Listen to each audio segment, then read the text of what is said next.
दोस्तों, हमें और आपको क्या अपनी ज़िंदगी में आने वाला या निकल जाने वाला वो व्यक्ति याद है, वो पर्सन याद है, जिसने आपकी चुटकियों में मदद की हो, जिसने आपकी अचानक मदद कर दी हो? आप तैयार भी नहीं थे कि अरे! ये मेरा काम हो भी पाएगा, उसने बहुत अच्छी तरीके से आपके उस काम को निपटा दिया हो, निपटाने में आपकी मदद कर दी हो और फिर आपने बहुत सोचा हो कि वाओ! ये मेरी फ्रेंड है, कितनी अच्छी है, मैं इसको इसने अचानक से मेरी मदद कर दी है, मैं तो सोच भी नहीं पा रही थी कि ये मेरी मदद कर पाएगी, लेकिन इसने चुटकियों में मेरी मदद कर दी। ये तो भगवान के समान हो गई मेरे लिए और मैं को अब एक अच्छी-सी ट्रीट पर लेकर जाऊँगी और या इसके लिए ये करूँगी, वो करूँगी, इसके बच्चों की हेल्प करूँगी, जो भी ब्ला-ब्ला अपनी स्थिति से लगाइए दोस्तों।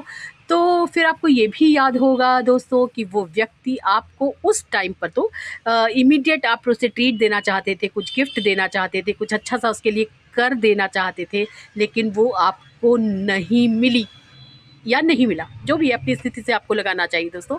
लेकिन दोस्तों आपको वो व्यक्ति, वो पर्सन अभी तक याद है और उसको देने के लिए वो ट्रीट भी आपको अभी तक याद है, जो आप अभी तक उन्हें दे नहीं पाए हैं।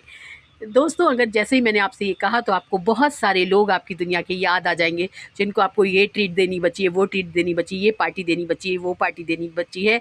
आपके दिमाग में आ गए होंगे जिन्होंने आपकी बहुत सारी मदद की होती है। दोस्तों, अब चलते हैं दूसरी तरफ। दोस्तों, आपको पता है कभी-कभी हमारे जीवन में बहुत बड़े-बड़े संकट आने वाले होते हैं, हमारे कर्मों के आधार पर आने वाले होते हैं, लेकिन हमारी भक्ति में वो शक्ति होती है कि हमारे ईश्वर, सद्गुरु, गॉड, इष्ट देव उतनी ज़्यादा इंटेंसिटी से वो वर्क होने नहीं देते हमारी ज़िंदगी में, क्योंकि अब हम भक्ति में लीन हो गए हैं, अब हम अच्छे पर्सन बन गए हैं, हम लोगों की मदद कर रहे हैं, हम लोगों के लिए अच्छा कर रहे हैं, अच्छा चाह रहे हैं, प्रार्थनाओं में लोगों को याद कर रहे हैं, अपने लोगों को, दूसरे लोगों को, ज़रूरतमंद लोगों को। तो दोस्तों, ईश्वर भी चाहते हैं कि आपके जो बड़े-बड़े कष्ट आपके कर्मों के आधार पर जीवन में आने वाले हैं, वो बहुत छोटे में काट दिए जाएँ।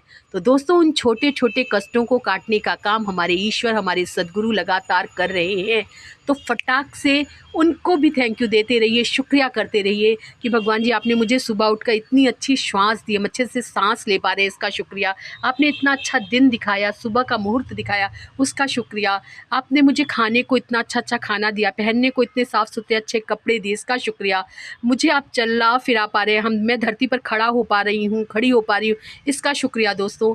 आपने हमें जॉब दी, हमें फाइनेंशियल रूप से मजबूत किया, लगातार आप कर रहे हैं, इसका शुक्रिया। यानी कहने की बात ये है कि दोस्तों, हम इतने लोगों को लगातार शुक्रिया करते रहते हैं, लेकिन अगर हम अपने ईश्वर को लगातार शुक्रिया और थैंक्स देते रहेंगे तो हमारा जीवन बहुत ज़्यादा खूबसूरत हो जाएगा।